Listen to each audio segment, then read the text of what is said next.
صبح کی سنہری کرنیں آسمان پر پھیل رہی ہیں۔ ایک خوبصورت سا گاؤں جہاں سفید چھتوں والے گھر ہیں۔ ہر چھت پر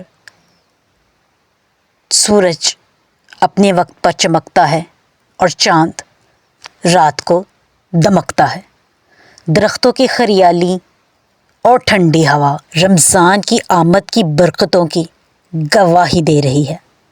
پرندے چہچہا رہے ہیں۔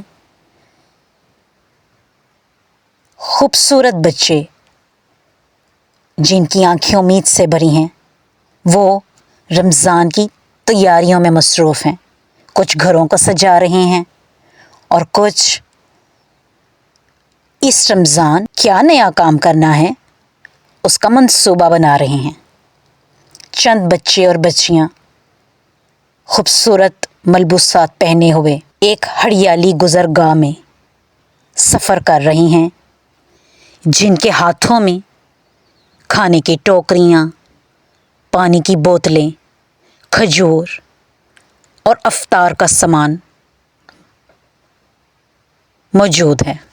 ایان، آج ہم کچھ خاص کریں گے۔ رمضان صرف روزے رکھنے کا مہینہ نہیں بلکہ نیکیوں کا درس دیتا ہے، اور سب سے بڑی نیکی ہے دوسروں کی مدد کرنا۔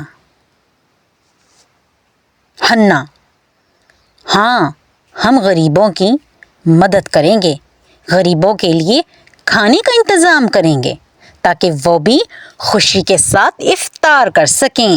بچے خوشی خوشی سر ہلاتے ہوئے تیاری میں لگ جاتے ہیں۔ سامان باندھ وہ پیدل چلتے ہیں۔ بچے سرسبز راستے پر چل رہے ہیں۔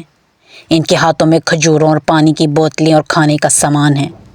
سورج کی روشنی پتوں سے چھن کر زمین پر سنہری رنگ بکھیر رہی ہے۔ تتلیاں ہوا میں اڑ رہی ہیں اور فضا میں ایک عجیب سی برکت اور روحانیت محسوس ہو رہی ہے۔ یہ رمضان کی روشنی ہے جو دلوں کو محبت اور نیکی کی طرف مائل کر رہی ہے۔ بچے اپنے سفر پر روانہ ہیں۔ بچے چلتے ہوئے راستے میں ایک بوڑھے، ضعیف اور بھوکے شخص کو درخت کے نیچے بیٹھا دیکھتے ہیں، لیکن وہ روزے کی وجہ سے کمزور لگ رہا ہے۔ بچوں نے افطار کا کافی سامان اس بوڑھے شخص کے حوالے کیا، جس سے وہ بہت خوش ہوا اور اس کے چہرے پر خوشی آ گئی۔ پھر چلتے ہوئے بچوں نے گھروں میں دروازے کھٹکھٹا کر افطاریاں پکڑائیں۔ کھانا، کھجوریں، سالن، پانی جو تھا ان کے پاس وہ رستے میں چلتے چلے جاتے، گھڑوں میں بھی دیتے اور بچوں کو بھی پکڑاتے۔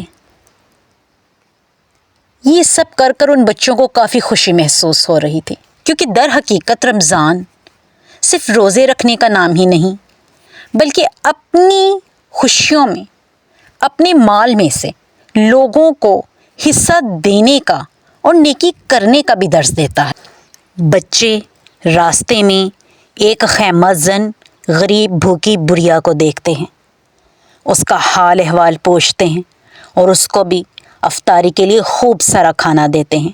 اب شام ہونے لگی ہے۔ سب بچے اپنے گھر والوں کے ساتھ پہلی افطاری کے لیے باغ میں موجود ہیں۔ دسترخوان لگا ہے جس پہ انواع اقسام کے کھانے افطاری کرنے کے لیے روزے داروں کے لیے موجود ہیں۔ سب خوش ہیں اور خوشی سے اذان کے بعد اپنا روزہ افطار کر رہے ہیں اور اس کے بعد نماز کے لیے جاتے ہیں۔ سب بہت خوش ہیں، اور ہاں، بچوں نے جن غریبوں اور بھوکوں میں افطاری بانٹی وہ بھی بہت خوشی سے افطار کر رہے ہیں۔ تو رمضان نہ صرف روزے رکھنے کا نام ہے بلکہ اپنے کھانے، اپنے پیسے اور اپنی دیگر خوشیوں میں ان لوگوں کو شریک کرنے کا بھی نام ہے جو اس کی طاقت نہیں رکھتے۔